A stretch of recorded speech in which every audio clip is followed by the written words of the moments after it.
Welcome to Brookings. My name is Ron Haskins. I'm the co-director of the Center on Children and Families at Brookings, along with Richard Reeves. And I'm pleased to host this event to mark publication of a new volume on evidence-based policy in sponsorship by the American Academy of Political and Social Science. I'm here with Senator Young, a Republican from Indiana. Senator Young, thank you so much for coming, and even more for writing a chapter, a very interesting chapter for the volume, as many of you will find when you read the chapter. There's a rumor in Washington that senators don't know how to write, but you proved that wrong.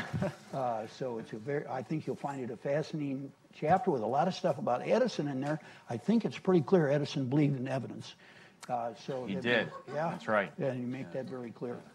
Let me just say one word about Senator Young's background, and then we'll get rolling. So you attended the Naval Academy, became a U.S. Marine officer in 2005, elected to the House in 2010 and the Senate in 2016. That's 11 years from graduating from college, in effect, to becoming a U.S. Senator. That doesn't happen very often. Married with 4 children, so you had some time to do other things while you were getting an education and running for office. And then in your relatively brief time in Washington, this is directly pertinent to our event, you've established a reputation as a friend of evidence-based policy, one of the best in Washington, and you played a key role in legislation to pass promotion of evidence-based policy, especially Pay for Success, which maybe you'll talk about a little bit. So welcome. I'm sure our audience will like to hear you and what you have to say about evidence-based policy, so the floor is yours. Well, thank you so much, Ron. I'm grateful to be here and appreciate the opportunity to include an article in the ANNALS, which we're here to celebrate, and to promote evidence-based policymaking, as opposed to what some would refer to as policy-based evidence-making, which happens a lot on Capitol Hill. So my interest in this area really was a function of finding myself on the Ways and Means Committee after one term in the House of Representatives. And there's a subcommittee, of which many of you are familiar, on Ways and Means, that focuses on many of the social challenges and social programs that are important to the American people. They serve the poor, the vulnerable, the at-risk. My first sort of threshold question before I tried to develop a familiarity with these programs was, which ones work? And how do we know that they work? And I fumbled around a bit, and I was dispirited to learn that the evidence base on so many of our social and our public health programs as well was not robust, was not rigorous, and it took me a while to really get a level of confidence that that was in fact the case. Surely our federal government, with roughly 80 different programs, had been rigorously evaluating whether or not these programs were effectively serving the least among us. But I discovered that really wasn't the case. And there are a number of reasons for that. One has to do with the fact that many are sort of more psychologically inclined to measure intentions by inputs as opposed to outcomes. I understand that. That's a superficial impulse, but nonetheless, I understand that predilection. The other is maybe more of a political function of the fact that when we have success, however you might define success, when in fact it's actually defined for a particular program, press releases are issued, members of Congress show up, maybe cut a ribbon and celebrate the effectiveness. But when there are, I don't like the word failures, I really don't, but when there are suboptimal outcomes, when a program has proven to be fruitless or to bear less fruit than might be possible, little is said. That tends to be something that we politicians don't like to associate ourselves with. So, in program managers. Moreover, there are vested interests who have a natural inclination to keep particular programs in place without making any sorts of changes, and that can result in a certain stasis or lack of creativity or rigor, not just in the evaluation of programs, but in implementing any needed changes. But times are a-changing, in part because the leadership of people like Ron and the Brookings Institution and so many who are in the audience today and other scholars around town and around the world, you continue to fight the fight to make sure that we optimally serve those who need to be served. And there's a lot of innovation that's occurring. Some of it on account of the way we test different programs. In this era of big data, it's now easier to conduct a randomized controlled trial across multiple sites than it was a decade or 2 decades ago, because we have large data sets and more people who are sophisticated at manipulating those data sets. And the cost of conducting these trials has gone down. So that works to our advantage. The world's become more globalized, and I think increasingly the academic and policy community is interacting with one another across borders. So we're learning from the examples not just of other localities and other states, but even other countries. So the marketplace of ideas, I believe, is forcing change. I would add that the current fiscal situation, we're well over $20 trillion in debt. There are a lot of reasons for that, but that leads to an imperative during this era of scarce resources to make sure that every taxpayer dollar that is spent wisely, out of sort of a sobering recognition that there are certain limitations to what we can spend. Let's make sure that we're serving more people more effectively using the existing dollars before we start expanding the ambit of dollars that are spent overall. I think that's at least where we should start with respect to our social programs. This ought to be natural for us as a country. We are a country of inventors, of innovators, of doers and dreamers, of pioneers, of titans like Thomas Edison, who tried and failed many times in his effort to commercialize a light bulb, trying hundreds of filaments. He didn't regard each of those efforts as a failure. He learned from each of those efforts and iteratively added that bit of knowledge from each of these suboptimal outcomes that informed his future efforts, and ultimately he came up with a successful model. Moreover, we have the most vibrant civil society in all of human history, I would argue. This is something Tocqueville wrote about in the 1830s. We are a country of associations, of little platoons, if you prefer Burke. And we gather together, we solve problems collectively at the local level. There's one of the things I've come to really appreciate during my time as first a member of the U.S. House of Representatives and now a U.S. Senator. It's how much good just rank and file neighbors, community groups, not-for-profits, sometimes for-profit groups are doing to address our thorniest social and public health pathologies. Now, many of these groups do not have even the sort of modest resources required to effectively evaluate their programs and why they work. Some of their success may not be replicated across geographies and different populations, but much of it, I think, can be. So one of the challenges is to scale up things that are working, not just in government, but scale up things that are working at the local level, at the state levels, and also to scale up some of our federal government programs. I've come up with one model, really, in fairness, adapted a British model to the United States with a piece of legislation that we have styled the Social Impact Partnership to Pay for Results Act. For those who are familiar with the Social Impact Bond model, you know it's not really a bond. It's a network of contracts between service providers and different levels of government and private individuals, private investors.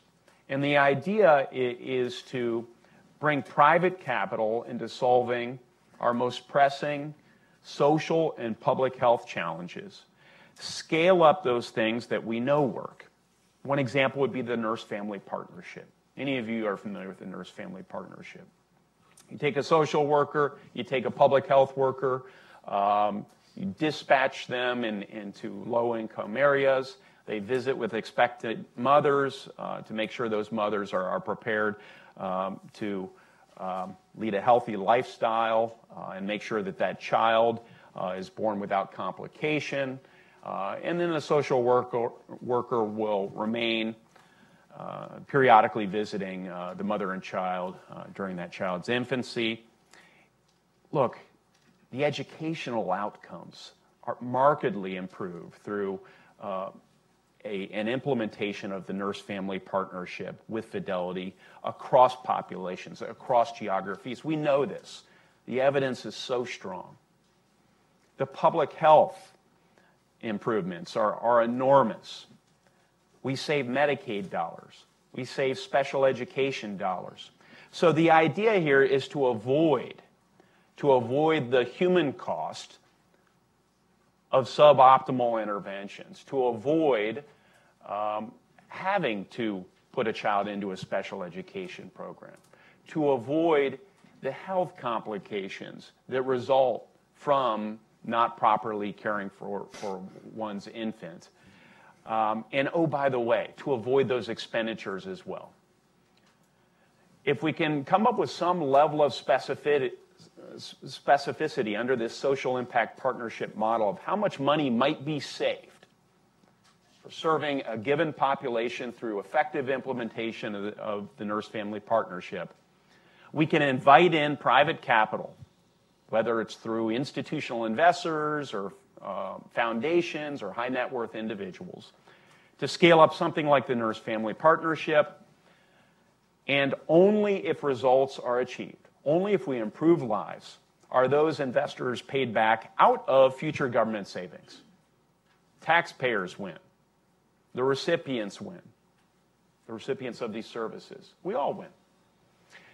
This model can be applied to a range, a panoply of different social and public health challenges. There's many other models out there. But really the emphasis is on rigorously evaluating what works, on making sure we're rewarding, not inputs, but instead outcomes, and learning from those suboptimal outcomes, talking about those suboptimal outcomes, and in the end, incorporating that knowledge iteratively into our next set of interventions, whether they're governmental in nature or non-governmental in nature. So I'm here because I believe in this whole notion of evidence-based policy making, whether that's governmental policy, non-governmental, or what I've just described, some hybrid of the two. I'm grateful for you giving me the platform to lay out some of my thoughts on this topic, and I really look forward to working, Ron, with you and so many others who are present or watching this event today to continue to advance evidence-based policy in Congress. Well, you certainly have used the platform well, both in the written article and in your 8 minutes or whatever you just talked. Yeah. Let me begin with the national, with the family program that you just talked about. It is a successful program. We have a lot of evidence, but most federal programs and state programs, we don't have good evidence. And when we have evidence, in a majority of cases, or quite a bit more than a majority of cases, they do not work. So my question to you is, how can you convince your colleagues to pay attention to that evidence and to do something different, to figure out a way to use the money more wisely and to produce good results? I can think of a couple of ways. One, I can withhold my co-sponsorship of legislation that doesn't include an evaluative component to that legislation. Set aside a modest amount of money to evaluate the effectiveness of a given program, report on the effectiveness as a sort of trigger for Congress to pull the plug on a given program after a period of years or not. If I do that over a period of time, as a member of, say, the Health, Education, Labor, and Pensions Committee, I think that's one way that I can make a difference. Two, I can continue to communicate about the importance of rigor and evaluation and paying for success on the floor of the United States Senate and other forums like this one and beyond. So that's another thought. You know, one of the reasons I like the social impact partnership model is because my hope would be that if we can generate enough successes through this model, and I would define success here for the academics among us who like to define everything, I understand it. I would define success as an improvement upon the status quo. But if we can improve upon the status quo through the social impact partnership model or other pay-for-success models, then we have a new body of evidence that creates a moral imperative for those who might be ordinarily persuaded not to change a particular program, to instead change their mind. So, look, I know you're receiving pressure, you know, colleague A, not to touch this sacred cow of a program. But we now know that a better way to address prisoner reentry, a better way to address asthma in low-income communities, a better way to get the long-term unemployed integrated back into the workforce is here or here or here. We have strong evidence. There's a moral imperative that you act. I think that can be really persuasive to my colleagues and cut through some of the pressures they might otherwise feel, because most people, my colleagues on the right and left, run for public office to do good, and they have good hearts. It just takes some really compelling evidence, which oftentimes doesn't exist, to persuade them. Let me ask you one last question on this exact point. When I was a staffer with the Ways and Means Committee, I sat in many of these meetings where the members talked, and I recall in 14 years a couple of times when somebody actually said something about a study. Yeah. So now, if you start talking about studies and what pay for success are the things have shown, and you're trying to persuade your colleagues, if you look at the research, if you look at the studies, here's what they show. Here's how we ought to spend the money. Is that effective? Do they actually listen to you? Will they even change their vote based on what the research shows? It depends. And in my conversations with colleagues, we all have, to varying degrees, a confirmation bias. You know, increasingly, I think scholarship is improving on behavioral science, and so we like studies that confirm our existing biases. You know, there are MSNBC viewers here, there are Fox News viewers here. You know, there's a certain amount of confirmation bias even in the media that people choose. It's painful to have to change your mind, especially as you grow older and learn that you've spent many years, many painstaking hours working on something that really didn't help people, may have even injured them, right? So I think one way to get through this is to make sure that there are these joint relationships. So I really like how Brookings has partnered with AEI on some different studies, and consensus views have been arrived at. I was, frankly, I found quite instructive the work that you did working with Robert Doar and some others on the lack of economic mobility in this country and the extent to which our existing social programs have indeed improved the lives of our citizens. That was a consensus view, but the nuance there is there's a huge opportunity cost because they're not well targeted, right? So that, again, a consensus view. So I think it's important that people of different minds, academics, policy experts, come up with consensus views, find where there are areas of agreement. It gives great credibility, I think, to findings, especially in an institution like the United States Senate, where it takes 60 votes to get things passed. The other thing we need to do is make sure that our evaluations are actually utilized.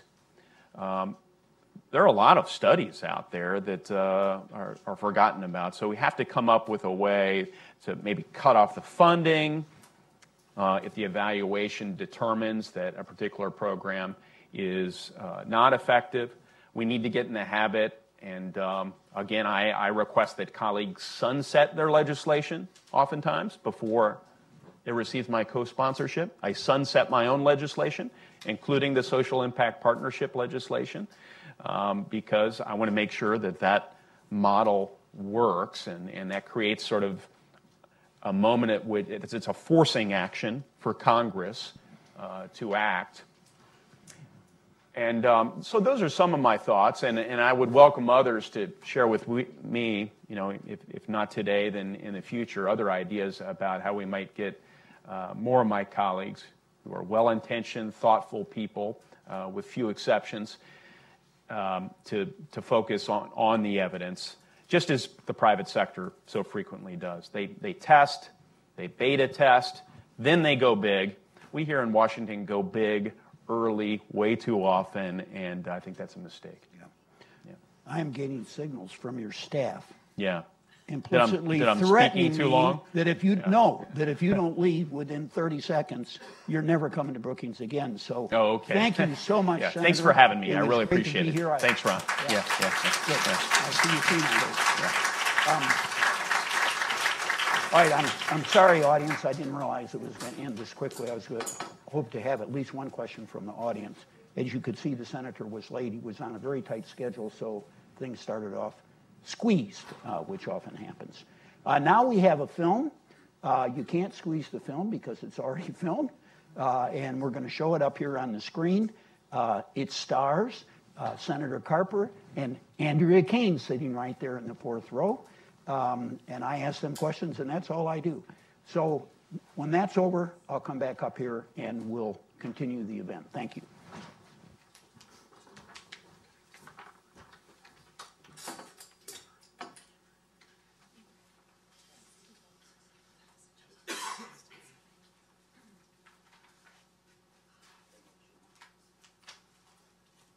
So, Senator, thank you as well as your staff for your enthusiastic participation in this volume.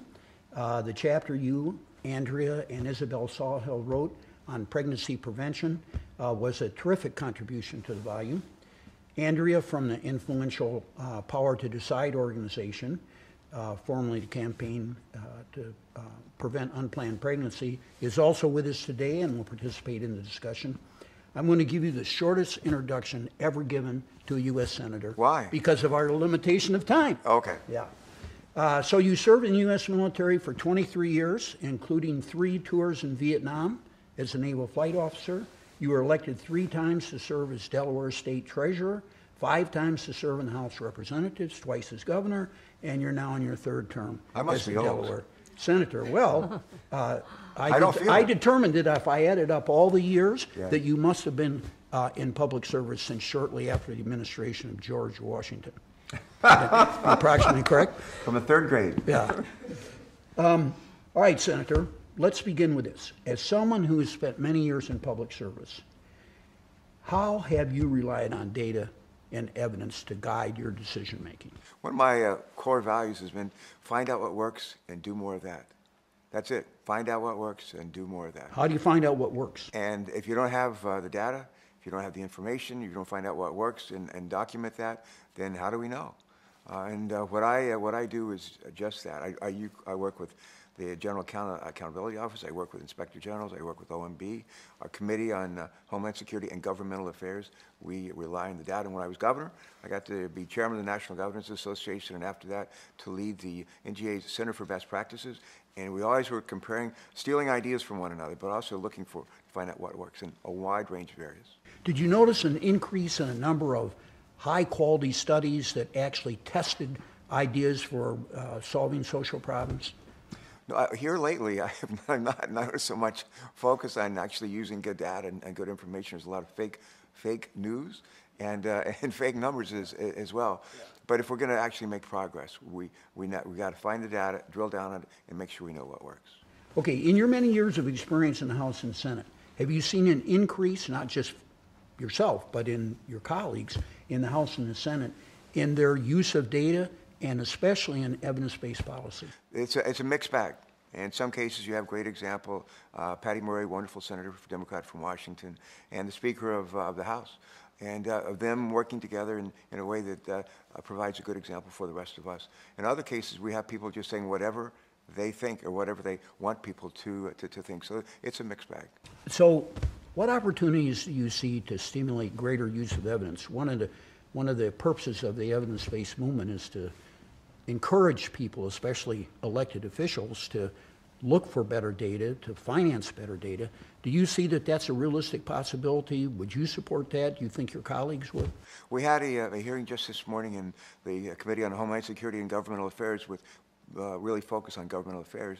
We had in one of the top administration officials from OMB, a very bright woman named Margaret Weichert, and she was presenting a government overhaul that the administration was laying at our feet to consider as not just to do in the next month or even the next year, but something to consider over the next several years.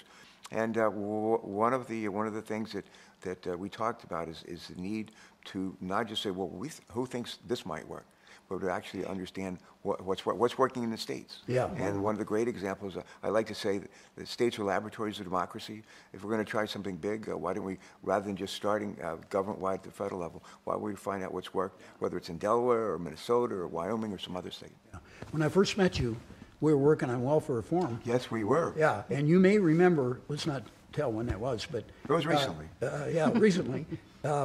You may remember that 41 states were doing exactly the kind of demonstrations that you're talking about here and doing high quality, they're called random assignment studies, to figure out what works in welfare reform and how they can encourage mothers on welfare to work.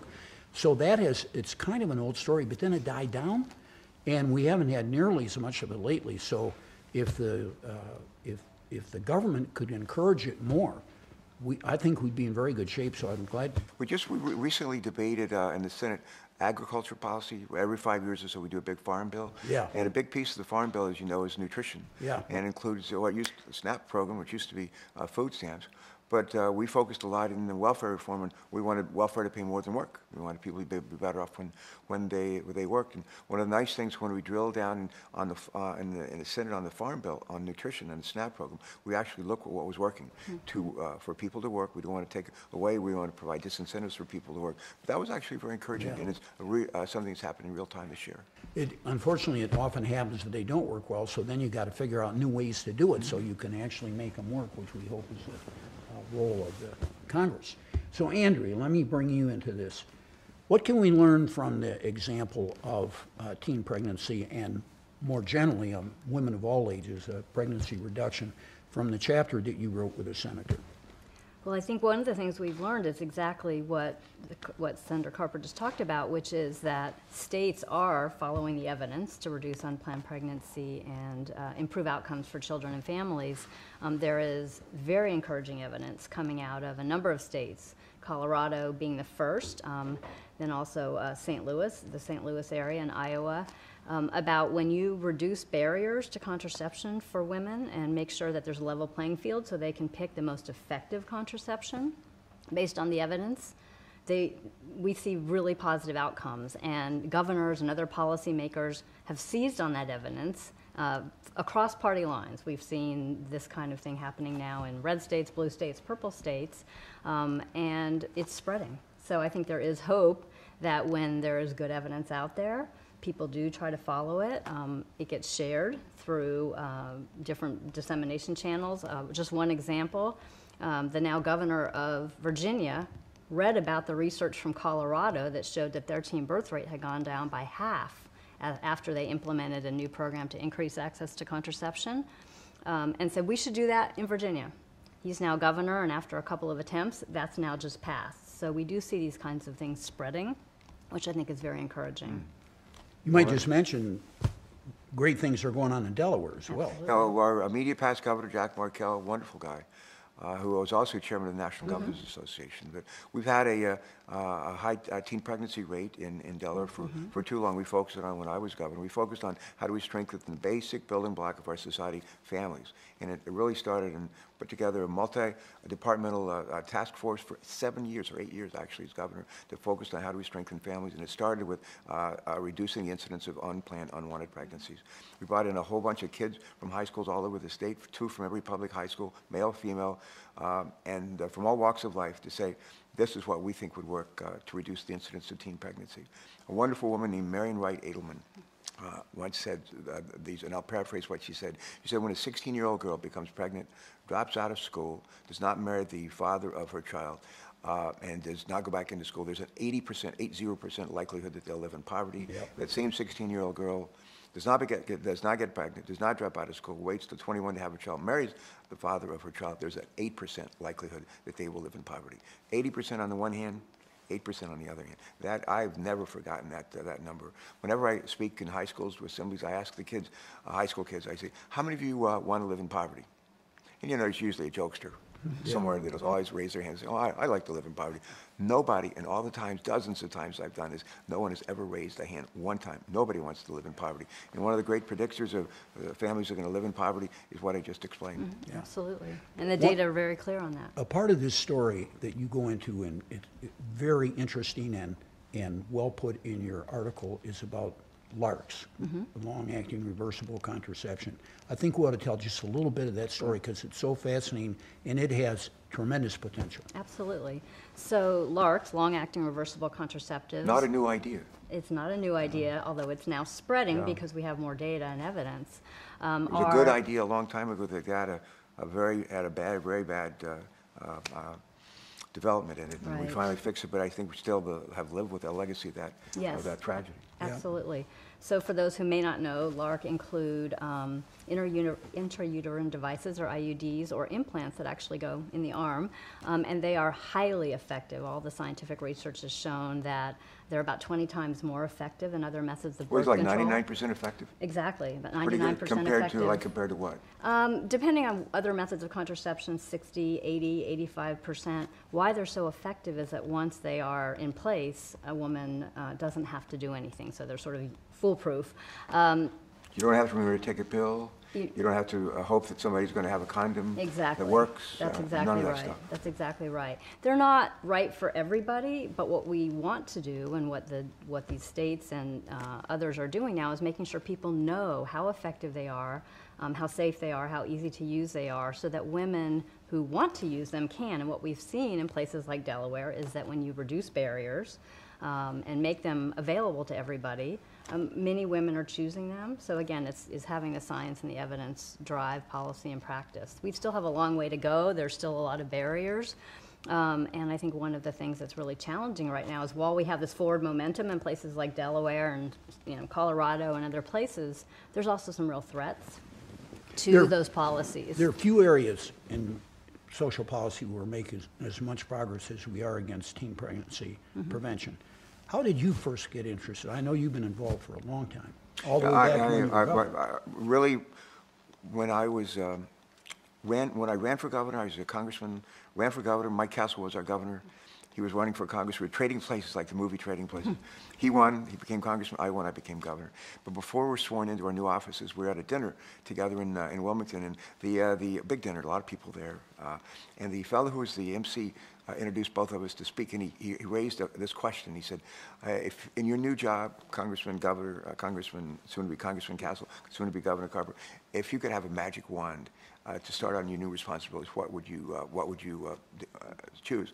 And I said, here's what I'd like. I'd like to walk into my office first day as governor, open the drawer, and pull out a magic wand that would allow me to make sure that every child in my state had at least one loving, caring, nurturing parent, at least one, hopefully two. And 2 months later, I'm inaugurated governor. I walked into my new office. I opened the drawer. There's no magic wand. But about a month later, one of the cabinet secretaries, one of our new cabinet secretaries, was a holdover from the Castle administration, came in and said, we ought to have a statewide focus for years, multi-year effort on strengthening families. I remember being in prison about a month or two later after that, where we had a lot of, about 50 inmates in a room with me and the nation's drug czar. And the nation's drug czar was there, Clinton drug czar, was there to see what we're doing to reduce the incidence of recidivism.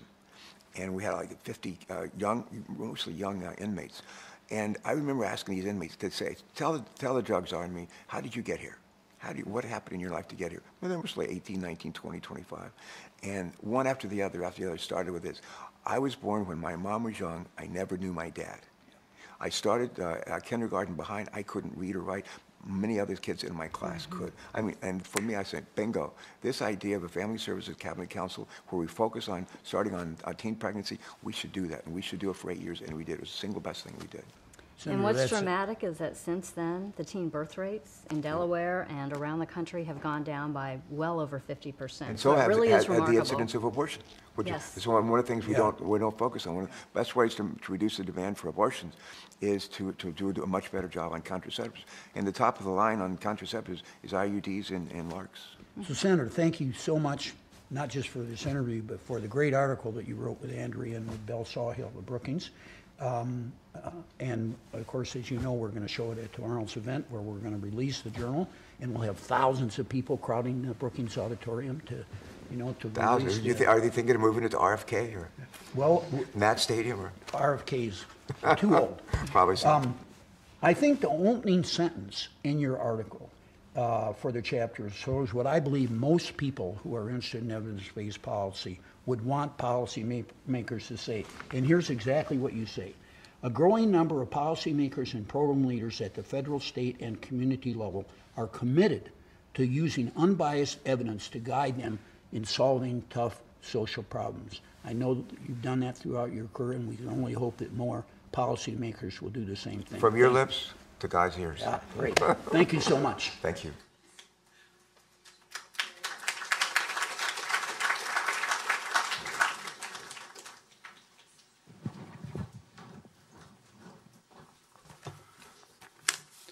Because we're not focusing our event on this wonderful journal, some of you, 50 of you have copies of this. I'm sorry we didn't have enough for everybody. But it's available online. There are instructions on how to get it. It's open to everybody, and you can print out whatever you want to. I've noticed in the past that people don't always want to print everything in a journal. You might want 1 or 2 or 5 articles. So I want to take just a few minutes to give you a little bit of information about the contents of this volume to promote your understanding of the evidence-based movement. After all, that is our major purpose. When Tom Kexkamethy is sitting right here, who is the Executive Director of the American Academy of Political and Social Science, our sponsor, offered me the opportunity to edit a volume on evidence-based policy, I immediately accepted. My thought from the very beginning was to get the leading experts in the field to write about the biggest issues, thereby creating a volume that would provide a non-technical overview of the field with a substance divided into short, snappy chapters. Perhaps our readers will agree that the authors have achieved this most important goal.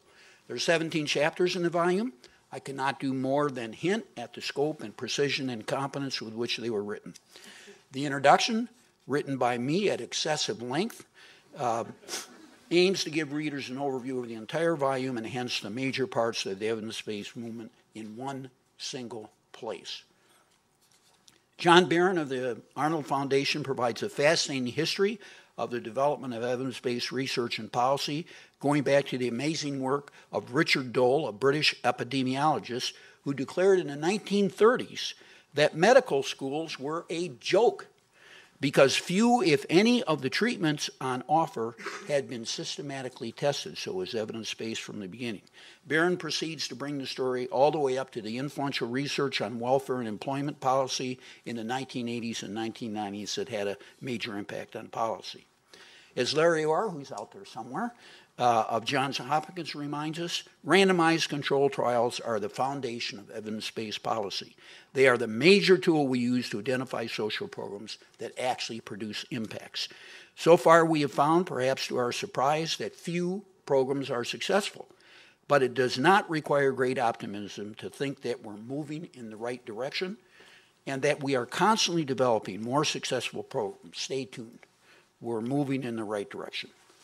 Showing the range of both the volume and the field, we include a chapter by Patrick Lester on the Pew and MacArthur Results First program, which appears to have achieved what was previously thought to have been impossible, getting states to terminate or modify spending on programs that are unsuccessful and using the money to improve the programs or spend on programs with stronger evidence of success. In a chapter on the spectacular Poverty Action Lab at MIT, which has grown to more than 150 researchers who have conducted more than 900 RCTs in 90 countries that have impacted over 300 million people. Strong evidence of success as well. The chapter on behavioral economics, written by two of its most notable practitioners, Bill Congdon and Maya Shankar, shows many examples of how the theory and practice of behavioral economics can improve government policy and save money. The chapter by George Overhauser, who will be up here talking in a few minutes, of third sector capital partners will surprise those who are familiar with his role in developing the Pay for Success program. He presents a substantially revised version of the original design, which there's good reason to believe will make it more practical for organizations to adopt and operate. We have 5 chapters on the contribution of institutions on the evidence-based movement, the Office of Management and Budget by Kathy Stack, who's also in the audience, the Institute of Education and Sciences by Russ Whitehurst, who will be on the panel, and the role of nonprofit organizations in designing and implementing evidence-based policy by Jim Sullivan, and a chapter on other federal agencies by Becca Maynard. Without the work of these institutions, evidence-based policy would be little more than a concept. With them, we get action, especially implementation and development. I wanted to have 2 chapters on the significance of the evidence-based movement, one more upbeat about its achievements and one more skeptical. As it turned out, the chapters are 2 of the most thoughtful in the volume, and both are a provocative blend of skepticism and optimism. One of the chapters by Ginger Knox, Carolyn Hill, and Gordon Berlin, 3 of the most capable practitioners of both program evaluation and drawing conclusions from programmatic research.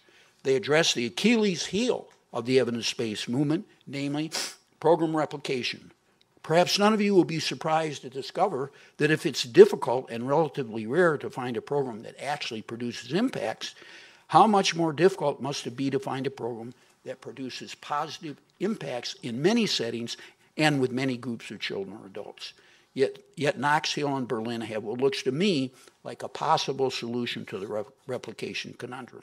The chapter is followed by a compelling chapter on 3 orders of challenges researchers face in producing evidence that could lead to realistic policy solutions by Adam Gamron, who will be on our panel in a minute, the president of the Grant Foundation. As much as any chapter in the volume, this one gives readers a concrete view of the challenges facing researchers who want their research to help solve social problems. Finally, we have a terrific chapter on using administrative data in research, an issue recently highlighted by the Ryan Murray Evidence-Based Policymaking Commission. And then, of course, we have 2 chapters written by U.S. senators, kind of a rare thing to see. These chapters provide convincing evidence that there are influential policymakers who not only know about evidence-based policy, but who practice it. There you have it. With abject apologies to the authors for my poor ability to capture the glories of each of these chapters, I think Tom Kexkamethy is trying to think up ways to punish me for such a pale summary of the wonderful chapters in this volume. I hope he fails. I now have the privilege of welcoming Megan McArdle, a dazzling new editorial writer for the Washington Post. Megan will moderate our panel discussion. Before turning things over to her, I want to emphasize to people who might notice that no one from the Trump administration is on the panel. We've been talking with officials from the Trump administration for 4 weeks about sending a representative. We found out Monday that they were not able to work out the details. I invite Megan and our panel to come to the stage. Thank you.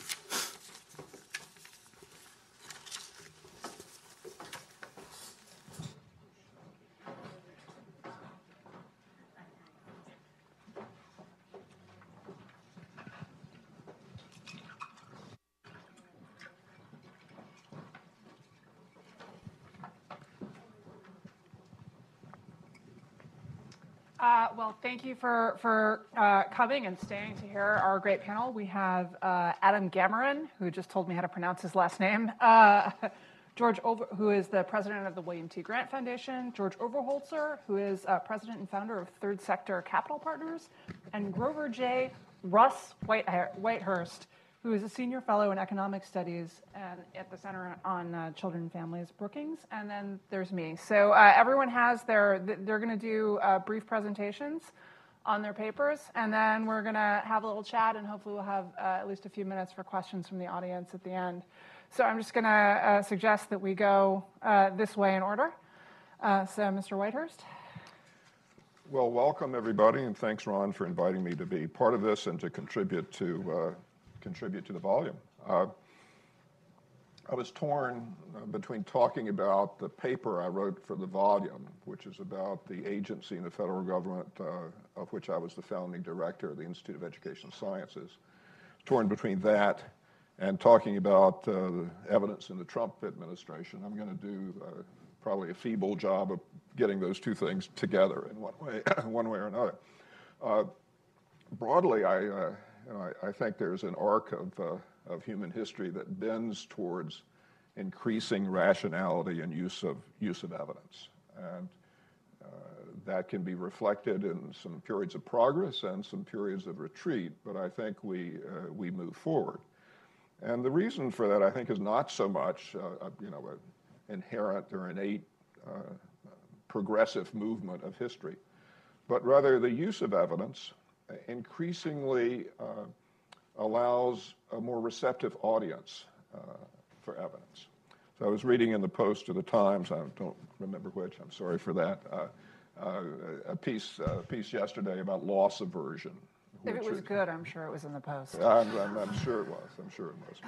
Loss aversion is a psychological phenomenon, behavioral economics phenomenon identified about 30 years ago. And basically, winning a dollar is not nearly as emotion generating as losing a dollar. So it's more painful to lose than to win.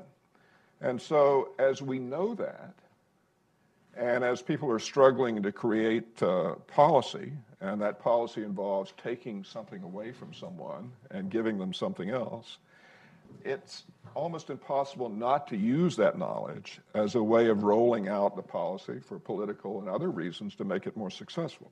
So my argument is the more we know, the more likely we are to use evidence, because the evidence itself has embedded in it mechanisms for progress. With respect to the Institute of Education Sciences, I think it is, I believe the reason I was invited to write about it for the volume is that it is a marked indicator of the ability of the federal government to change its way of behaving and to be more active in producing evidence. So U.S. Department of Education and its predecessor in Health, Education, and Welfare had research offices for a very long time. They were abysmal failures. Up through 2001, the Department of Education had conducted only 2 randomized trials in its history with respect to the effectiveness of the programs it was delivering. There was little appetite for evidence and little supply of evidence. My first couple of years in office, I'd go up to Congress and they would say, well, what are you doing and what do we know? And I would dance around and talk about the promise of the future, but there really was very little to put on the table. Last time I looked, which was to do this volume, the What Works Clearinghouse, which is a focused effort by the Institute of Education Sciences within the U.S. Department of Education to identify what works and what the size of those effects are and how much they cost, had conducted over 10,000 evidence reviews, had identified from memory, 340 different studies that were well-conducted, randomized trials or close approximations, and found evidence of what worked and what didn't. So if I had the job now that I had back in 2001, 2002, I wouldn't have to dance around it. I could talk about a list of things that have been shown to work, a larger list of things that have been shown not to work, and encourage people to use that evidence going forward. The question is, what is the present state of evidence in the Trump administration? What do we need to worry about? What do we need to do going forward? I think it's very important in that regard to distinguish between the production side, the supply side of the equation, and the utilization or demand side of the equation. The production side, I'm referring to the people who do the studies, who collect the statistics, who make the reports. On the demand side of the equation, I'm talking about people in the White House who could use that evidence, people in Congress who could use the evidence, practitioners in the field. I believe at least at present, the production enterprise is not at risk.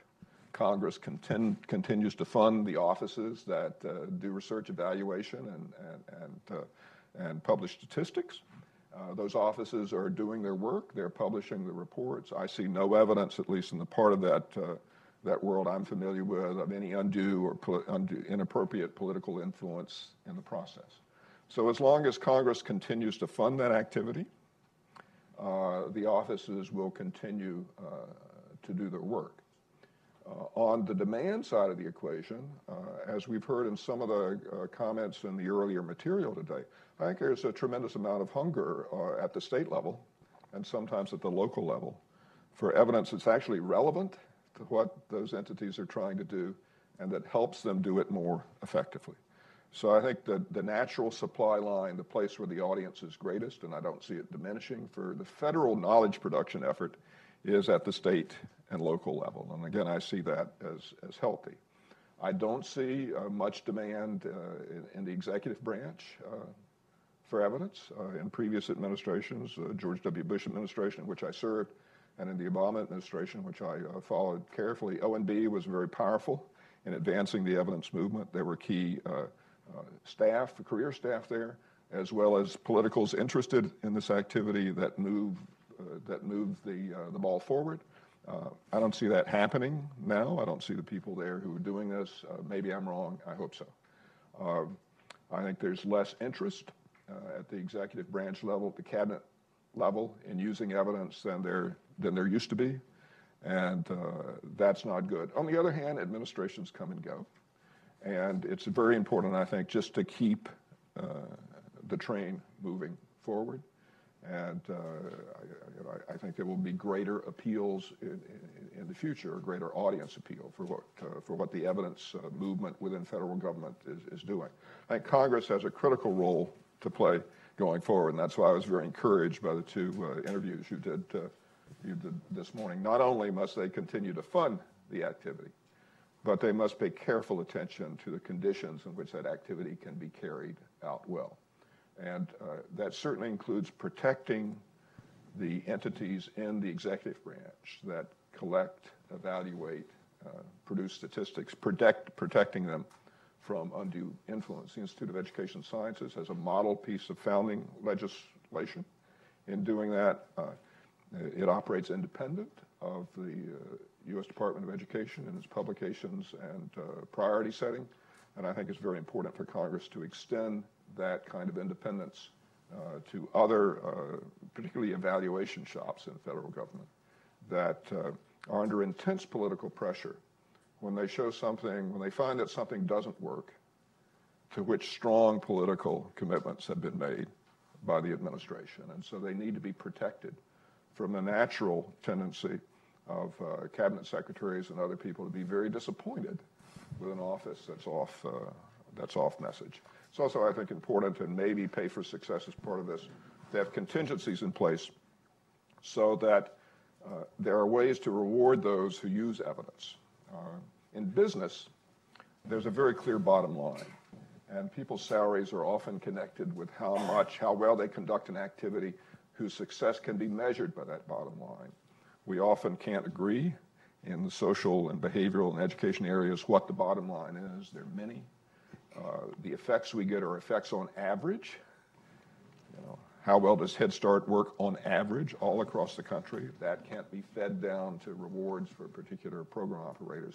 I think Congress has a role to play in making it to the benefit of those who are implementing the programs and those who are carrying it out when the program actually succeeds. So again, I think we move in the right direction, sometimes slowly, sometimes we step backwards, but we're moving appropriately. The progress sometimes can be amazingly fast, and then it can slow down for a while. So I'm optimistic. I hope you are. I expect that you're interested in this topic. That's why you're here, and we can share that optimism. Thank you. Thank you. Great to follow you, Russ. I think we share some thoughts in common, particularly by the Institute of Education Sciences, and perhaps some different shading. In my remarks, I'll make 3 points in response to the prompt, which is, what's the status of the evidence movement in the Trump administration? So I'll make 3 points. The first point is bad. The status is bad. The second point is, nonetheless, there are some perhaps unexpected and surprising points of light. And the third is, it's more complicated than you think. So obviously, facts are under assault in this administration. We don't have to look any farther than the world being transfixed by the sight of a president ignoring a fact-based analysis of the intelligence community and declaring that a foreign dictator gave a really convincing denial of that evidence to be concerned about the status of the evidence movement in the Trump administration. In his first 400 days in office, President Trump uttered 2,400 falsehoods. That's an average of 6 lies per day in Twitter, in speeches, and in press interactions. And yet the counselor to the president says, those aren't lies, they're just alternative facts. Nothing could be more challenging to the notion that policy should be based on evidence than an idea that if you don't like the facts, you just make up another set of facts. Evidence is imperiled across this administration. A few minutes ago, we saw a video about the powerful evidence on efforts to reduce teen pregnancy. And yet that funding program has been killed by Health and Human Services under this administration. I think that what you say, Russ, is true to some extent. Production of evidence continues, but it is imperiled in many parts. Just last week, Health and Human Services announced a plan to delete 20 years of medical guidelines known as the National Guideline Clearinghouse of the Agency for Healthcare Research and Quality. Also last week, the administration promoted adding work requirements to government-funded healthcare. That's a way of cutting benefits by declaring that the war on poverty has been won. That's like holding it up, as one commentator said, I didn't make this up, it's like holding an umbrella and saying, I'm not getting wet, even though it's raining. Again, operating in the face of the evidence. Earlier, the Environmental Protection Agency ruled that its employees, its scientists, may not cite scientific research unless the data are public. That's a phony way of promoting transparency, a way to ignore scientific evidence. Similarly, staff at the Center for Disease Control were told not to use the phrases evidence-based or science-based in preparing their budget request for this year. Going back to the first days of this administration, the current administration, the Office of Management and Budget removed its language on statistical policy and standards from its website, and a housing bill that was proposed, fortunately not passed, contained the following language. Quote, no federal funds may be used to design, build, maintain, utilize, or provide access to a federal database of geospatial information on community racial disparities or disparities in access to affordable housing. So these are ways in which not just the utilization, but the production of evidence is at risk. And it will require people working inside and outside government to keep that going. We're not assured of its continuity.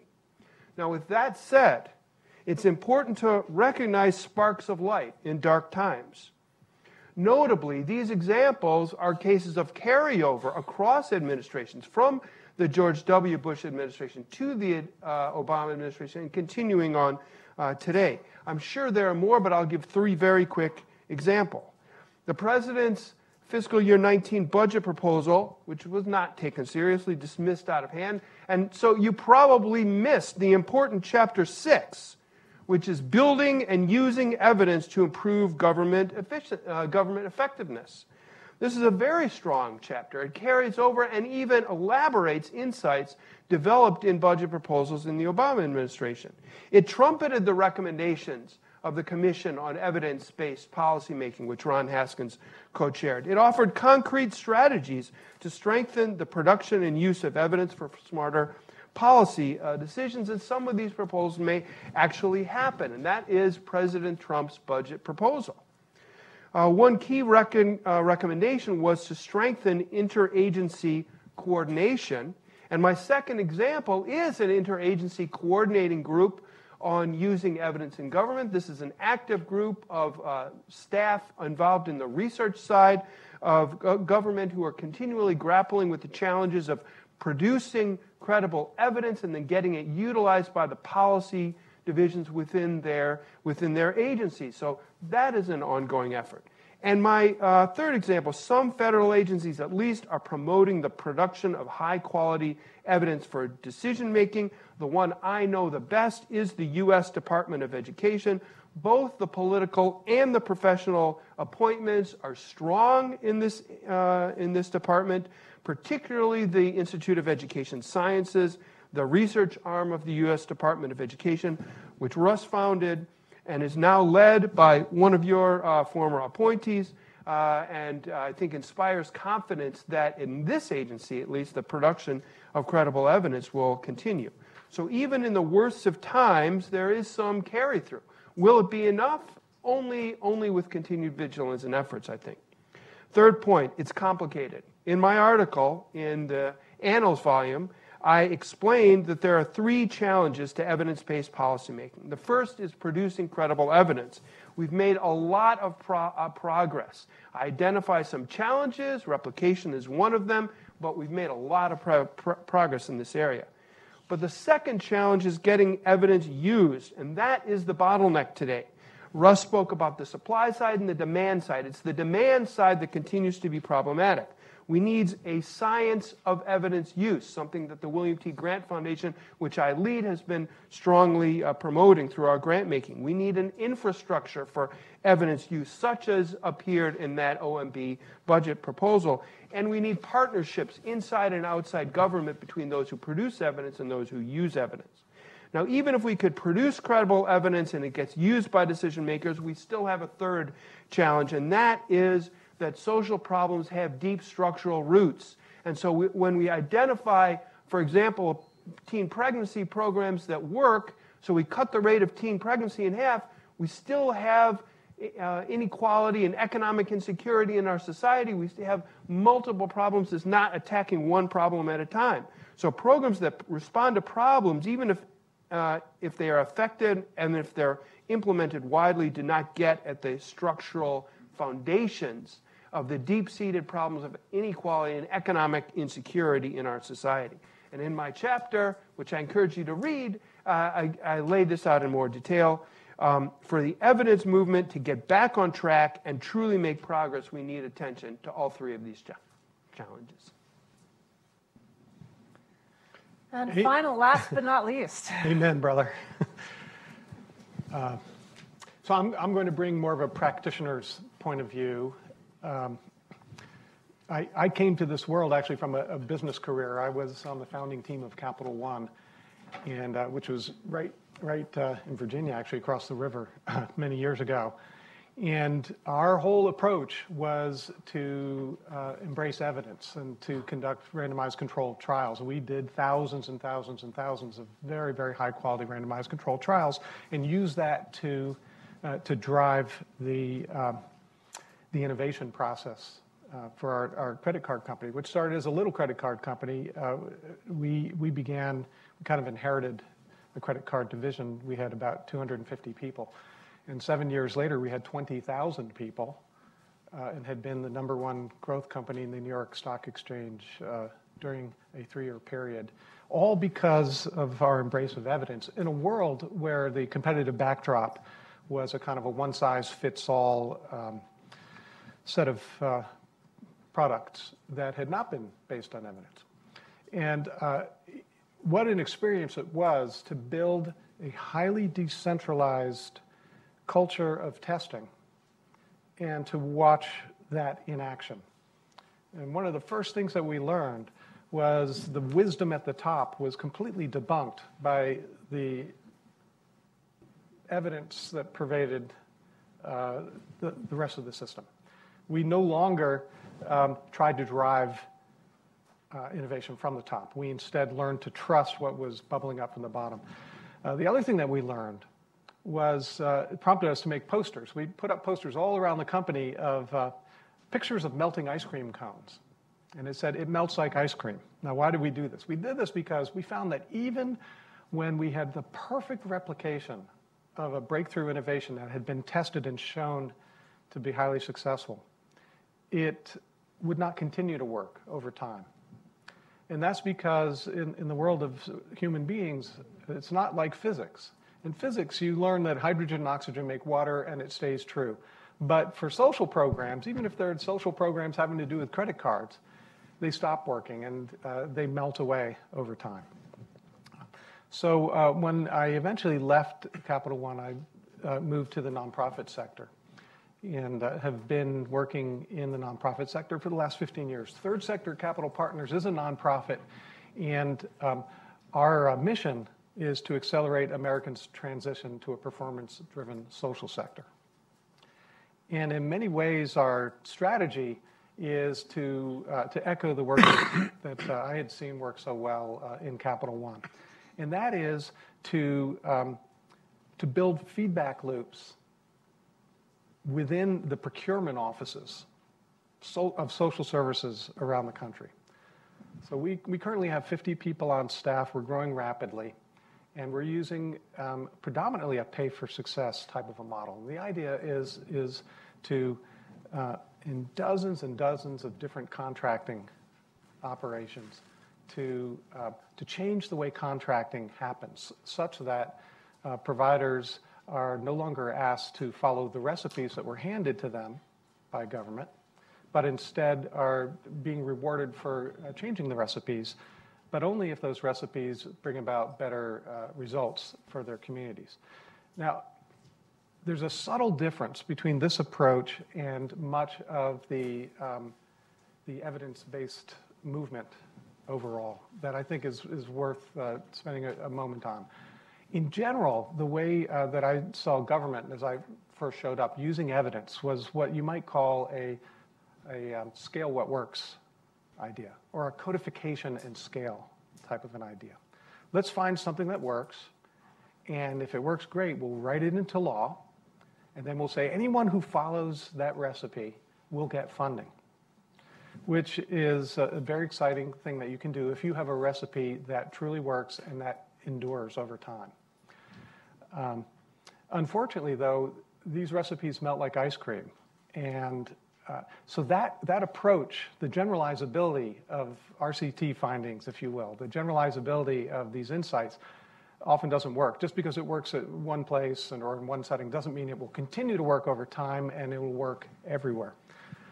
You know, I often make the joke, if we did music the same way we do government funding, we would all be listening to Meatloaf on an 8-track recording machine. Because 30 years ago, someone would have said, wow, that's great music, that's a great breakthrough in recording. There ought to be a law, and it would be written into law. And from that point forward, anyone who did music would have to comply to the recipe. So the second branch, which is pay for success, says, let's complement that codification approach, which does work sometimes. For instance, Upstream, which is the Lark program, I think that is an incredibly great application of the codification and scale approach.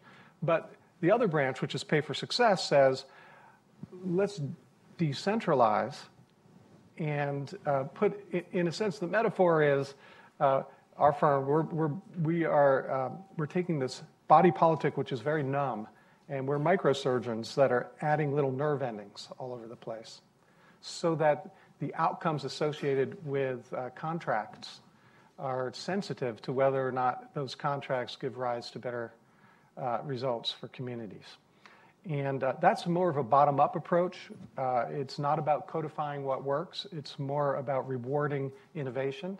And we think in the process actually prompting more innovation to happen as people invest in trying out innovations, which in the past were not being rewarded, but which will be rewarded going forward. Final thing I'll say is in the chapter in the book, we focus on a progress we've made in our own model as practitioners.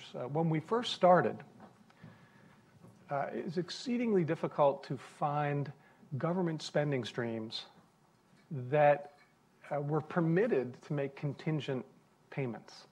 It was written, here's $100 million, it's for this purpose, but it can only be used for reimbursement. And yet pay for success, the whole concept is to make payments contingent.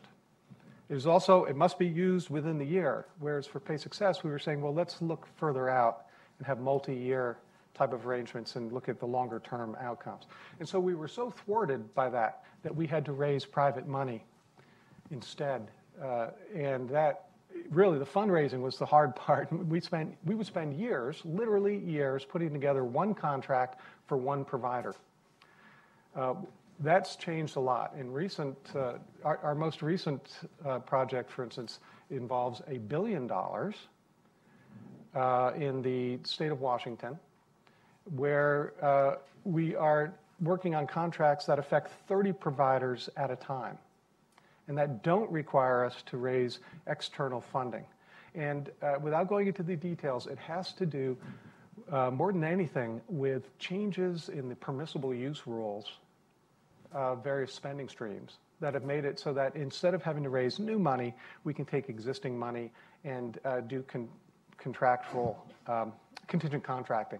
And that is something that quietly, at the federal level and at the state level, laws are being changed to, and often just regulations are being changed to make this a permissible use of existing spending streams. And, $1 billion, we now have two, we just got going on $1 billion mandate, and we have another one that's getting lined up. So this is really starting to take root, and I'm very excited about it.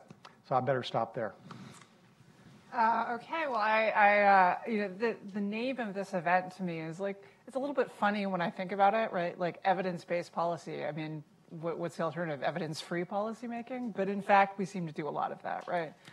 And so I want to actually just start by talking a bit about the politics of this, because when I look out as a political columnist, when I look out at what are the big things the parties are talking about right now? Well, on the Republican side, you're talking about trade restriction, which is, there's a huge amount of evidence that this doesn't work. They've got one guy who is really a complete outlier among economists who is driving a ton of this.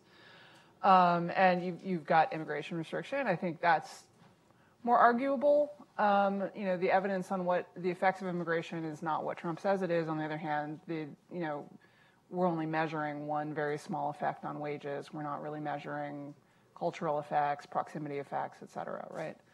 On the other side, what is trending on the left, right?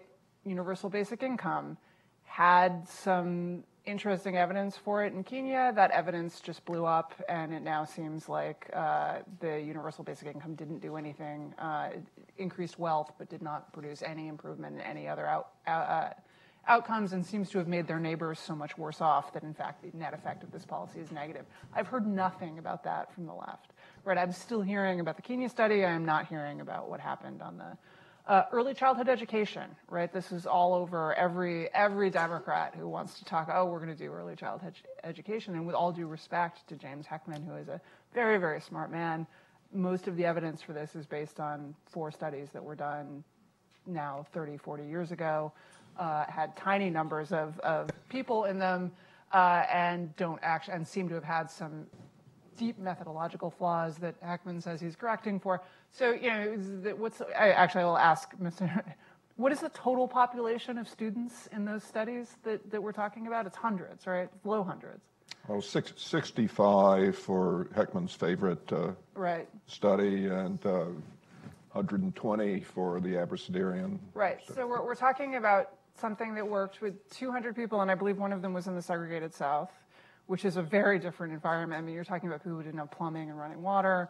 I mean, just extremely different situations for these things. And this is basically all of the evidence, because the evidence for the programs that we're trying to do doesn't really seem. And every day, I have these discussions with Democratic policy experts, and they say, you don't know about the new studies.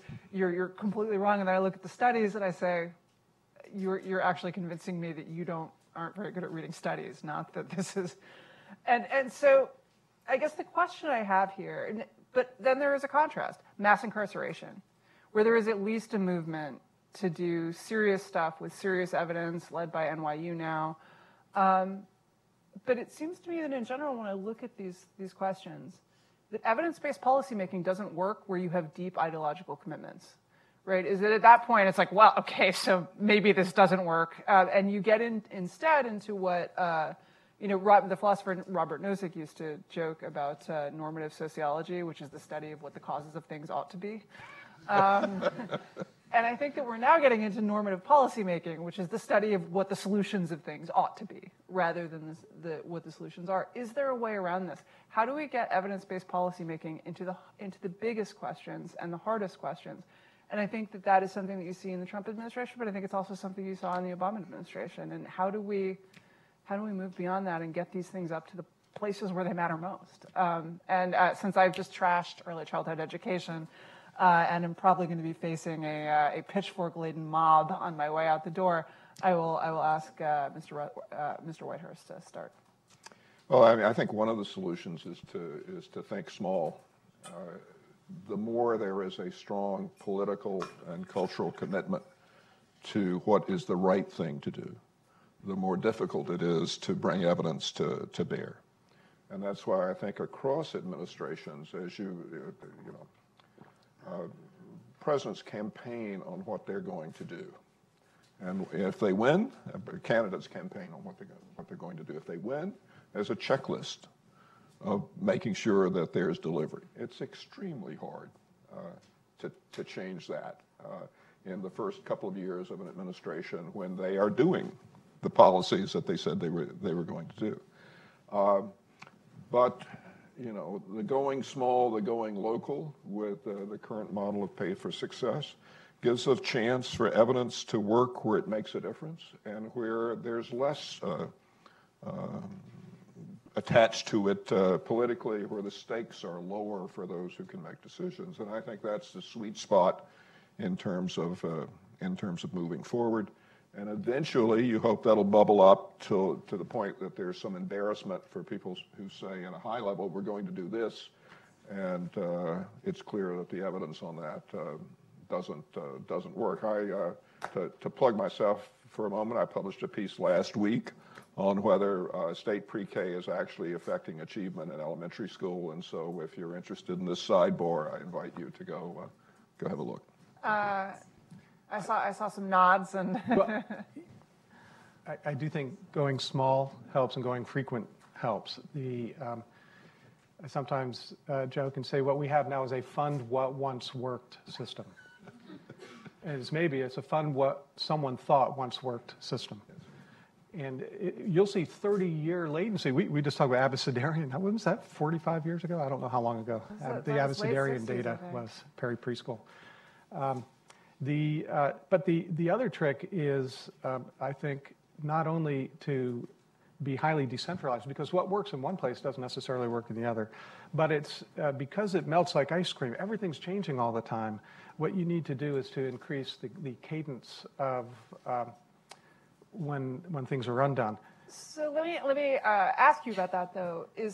Do you run into a legislative bandwidth problem, right? The big reframing that I'd suggest is that every once in a while something will come along, like the Larks, that say, here is a solution that ought to be rolled out. But by and large, I think it's kind of a fool's errand to attempt to legislate solutions up top in a world where the solutions need a tremendous amount of customization locally, and they need to change frequently. So instead, I see government's job is, rather than to say, be prescriptive and say, here is the recipe that ought to be followed, instead, the great opportunity for us is to say, here is a way of rewarding you if you come up with something that works in your community. But how do we change the structure of government finance to push that down? It seems really tough. But with all the progress we've made in producing evidence, the barrier is getting evidence used. The most common use of evidence in government is a tactical use of evidence, where a decision's already been made, and you cherry pick the evidence that using it the way drunks use lampposts, exactly, for support rather than. But there are ways to improve the use of research evidence.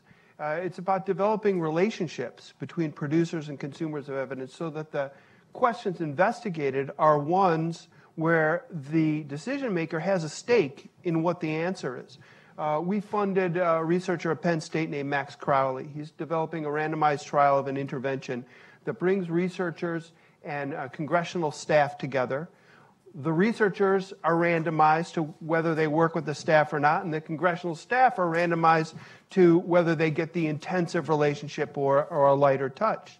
And this is going to test an approach of relationship building where the researchers pursue questions that will find their way into legislation, depending on what the research is, and to see if that will be impactful. But it is the going small approach. It's not the big ideologically charged issues like immigration or trade. It's the everyday, but there are hundreds of everyday decisions that our government leaders need to make, and these can be informed by evidence. So it sounds like we've got a little bit of attention, I think, because you want to push things down to the lowest possible level, because these effects are often going to be local. This is a point that Jim Manzi, who wrote a book called Uncontrolled, which I recommend to everyone. He used to sit next to me, by the way. We worked together for years. Did he? He is a very, very clever fellow. I've had a number of really fascinating conversations with him.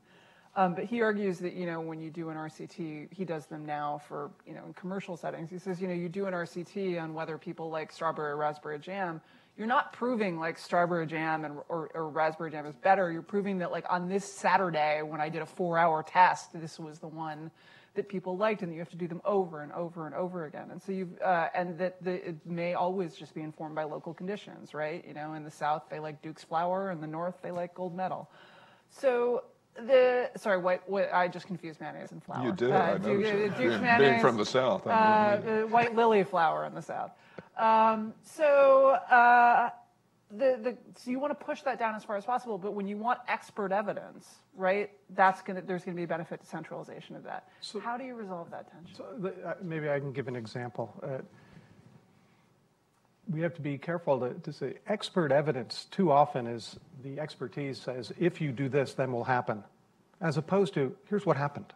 Right. And so the thing that stopped, we're practitioners, and so we're just, why aren't we making progress? And the reason we weren't making progress was because the rules of spending streams did not permit us to do contingent contracting. When those rules have been relaxed, and now billions of dollars have recently been PFS enabled legislatively, we found that actually there's tons of data ready to be incorporated into contracts. And in doing that, you awaken a desire on the demand side. You awaken a desire among practitioners to use that evidence because they will be rewarded for it. Whereas before their payments were contingent on those outcomes, their incentive was to comply to the recipe. And so this is a lot easier than it seems. It has to do with relaxing constraints more than it has to do with telling folks what to do better. I think your question is a very insightful one. There is a real tension that's playing out in policy in the research field between education where I work, between having every school district have a first-class research shop that does the local stuff and answers the really important questions versus having a federal entity that's supposed to be producing generalizable knowledge. And actually, you need both. So for the pre-K issue you talked about, people need to know in general across the nation what's working and what's not, to what effect. And then somebody who's delivering a local pre-K intervention needs to be looking very carefully at their own evidence to perfect and improve their program. And so those things seem to be in tension. They are in tension in terms of resources, but they should not be in tension in terms of the way the world works. And we need to harness more local firepower, not just in the government agencies like school district, but our universities need to support local decision-making, need to reward their faculty for addressing local problems, for examining issues of social impact, working in partnership with decision makers in nonprofits and agencies. So I really want to talk about this melts like ice cream metaphor, because I think that's so interesting. I've never heard that before, and it's really good. And it's something that I've written about. I think it's something everyone here has thought about pretty hard. So I see sort of three possibilities for why this happens, and this is not to say that they may all three be in play, but one is that it's kind of like antibiotic resistance, right? Is you do something and people figure out how to game it. So you set up a program, some sort of cash transfer program, and it works in the beginning, and then people figure out how to get around it. And this is something you saw with Obamacare, or it seems that we did, where people figured out that they could go without health insurance they could buy health insurance for the first 5 months of the year, get all of their knee surgery and everything else, and then drop the insurance for the rest. And then that, of course, spikes the premiums for the people who are really sick. The second possibility is just that you've got scale problems, right? There was a wonderful sort of example of this from the Los Angeles Unified School District with their school lunch program, where they did this elaborate testing of this beautiful new fresh food program. It was wonderful. And then they roll it out.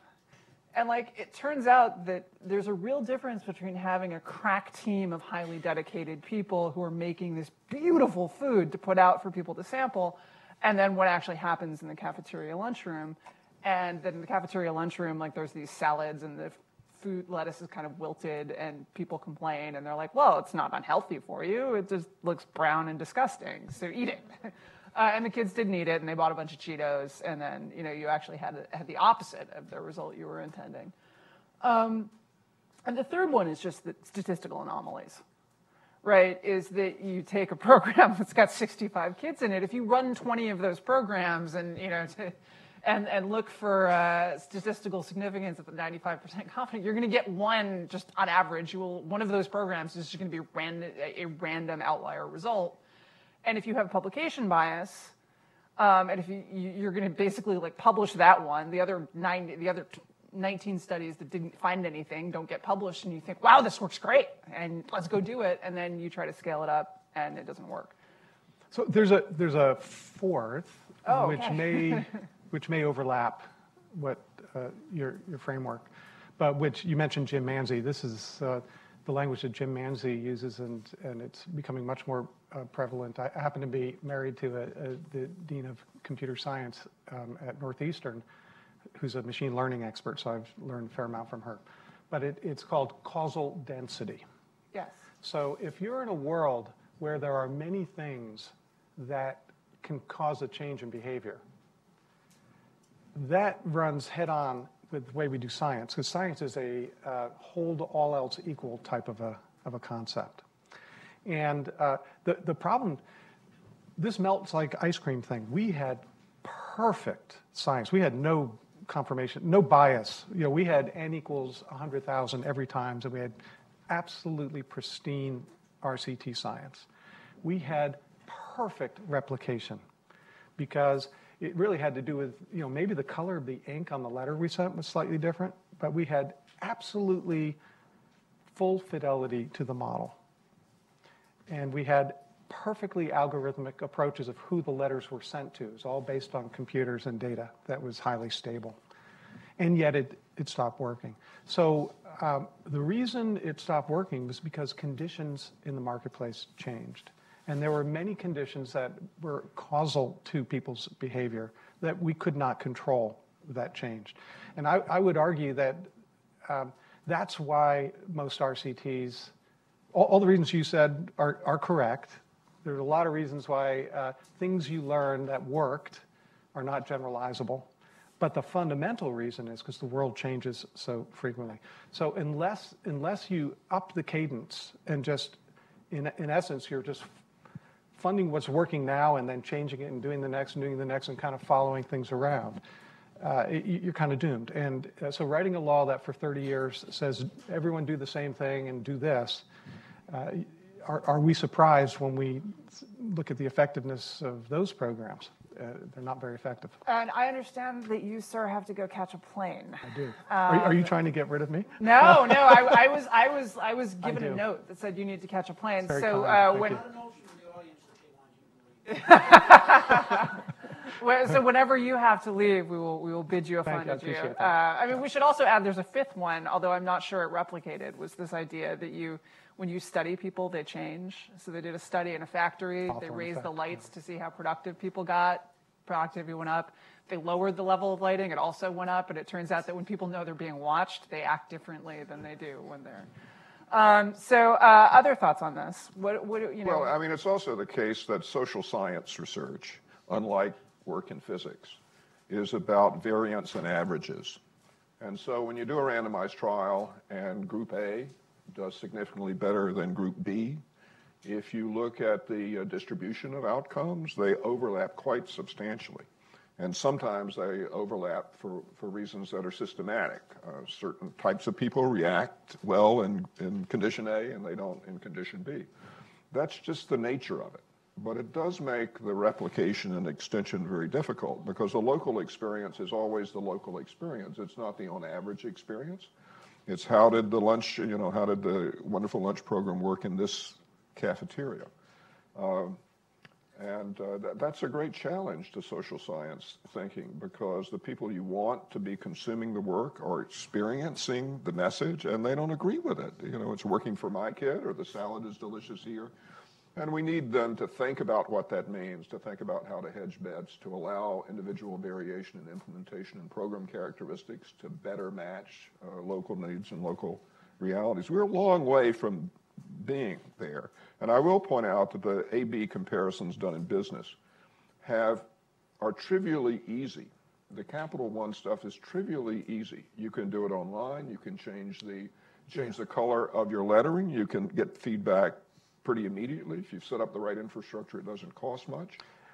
Try to do most of that stuff with real complex social programs is orders of magnitude more difficult. So hard. I mean, we used to do thousands of them at Capital One. A piece of cake. And we've done dozens of RCTs at third sector. The hardest part of all is the ethics of recruiting the subjects because you are denying care from people if you try to randomize. But it's as if you're trying to have a scientific laboratory and there are herds of buffaloes running through your laboratory constantly. So that's very, very real. I have not seen a single RCT that did not have implementation problems in the science that made it difficult to interpret the results. Yeah, but despite all these problems, and I recognize all 4 or 5 that have been articulated, we've made tremendous progress. Yeah, I am not in any way denigrating that. I'm really outlining the challenges. It's a great point. One of the senators this morning said Thomas Edison tried 100 light bulbs before he got the one that works. This is complicated business. And it shouldn't surprise us that 80% of randomized trials fail. Same happens in medicine. Same happens in other fields. We need to do this work more cheaply. Administrative data helps a lot with that. We need to do more locally. We need to build more local capacity so they can make their own decisions when implementing programs that have worked elsewhere. But we've made great progress in getting credible evidence produced. We need more take-up of evidence given that it's available. I'm gonna see. I am getting nervous about your flight now. No, we should actually go to the audience and we should let Mr. Overholzer go. And okay, thank you. And as my parting point, thank you for saying that. That's what's happening. What is happening is that the information revolution is dropping by orders of magnitude the cost of getting very good interpretable data. That I was just complaining about RCTs, but the truth is that there are now, you can in many, many cases, you get census data. You don't need to worry about drawing samples. You can actually get census data, and there are natural experiments all over the place. You can randomize in many cases at a much, much lower cost than before. And that is what's really happening here. What's really happening here is that the abundance of information at low cost is kind of newly present. And it's just the rest of our systems were not designed to embrace data. And so the reforms have to do with relaxing the constraints that keep us from embracing data and then incorporating that data in as a feedback loop. So I would have to agree tremendously.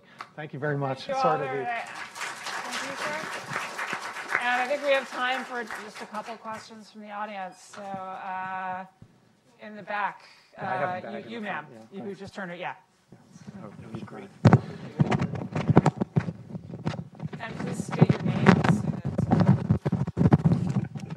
You talked about this. My name is Barbara Dello, and I'm a nurse. And you did talk about this a little bit, so it's kind of a follow-up question. But how do you ensure the integrity of the experts in politically homogeneous areas? I was in a nursing association in New York State, and even obvious questions and truths would not be heard. Should there be multiple views within the research community or the community of experts? Thank you. Gentlemen? Yeah, well, there's a scientific process. There's of peer review, blind peer review for adjudicating the credibility of research findings, whether it's through an application for a grant or for a publication. I think that this is one important reason why it's important for scientists to submit their research to journals and not just issue reports that are not reviewed. When it comes to their judgment within decision makers, whether it's politics or other contexts, that's more difficult because the politicians may choose, may engage in the tactical use of research instead of the instrumental, as I described. So it's more difficult. I think what's very important is I'm not.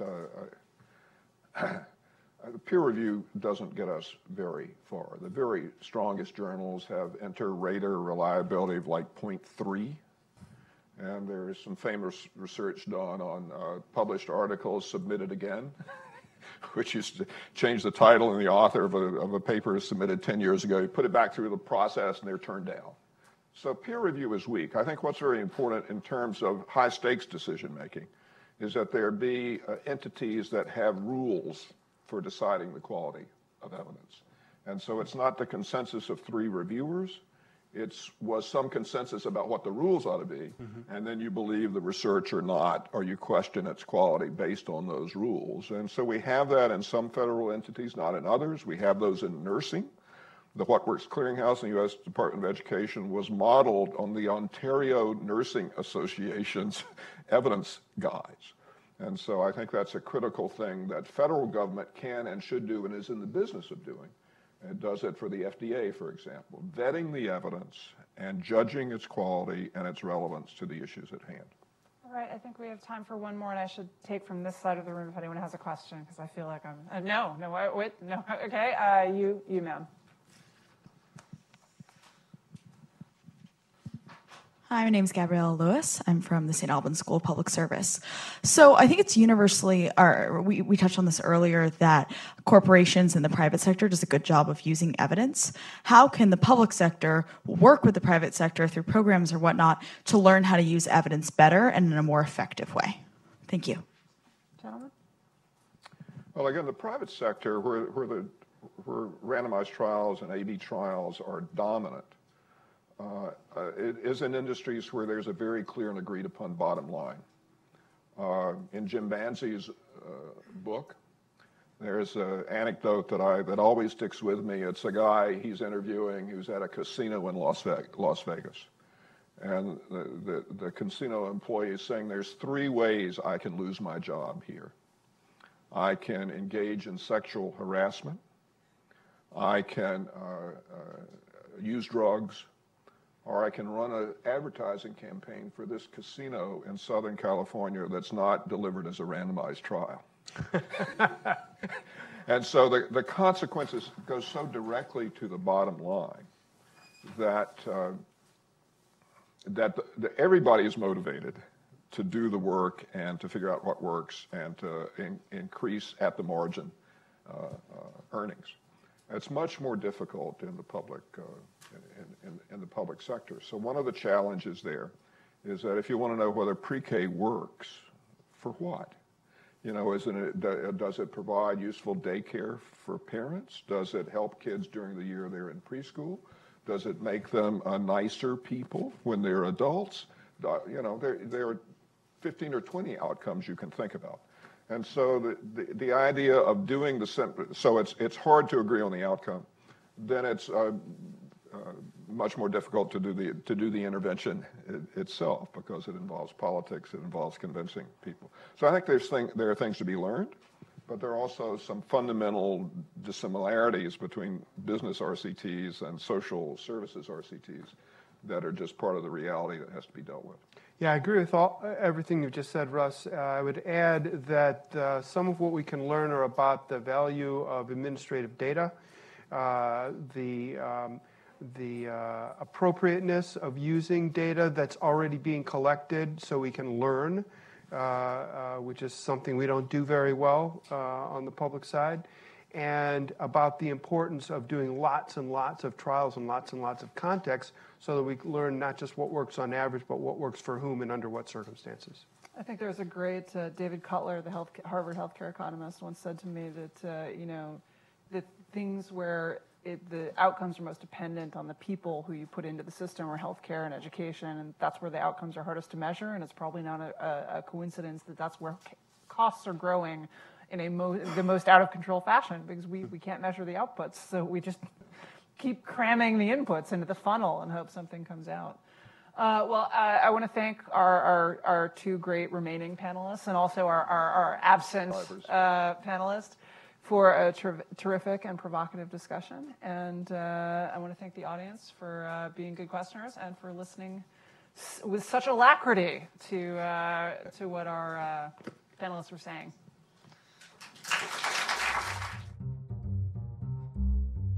Thanks for watching. Be sure to like and subscribe for more videos from Brookings.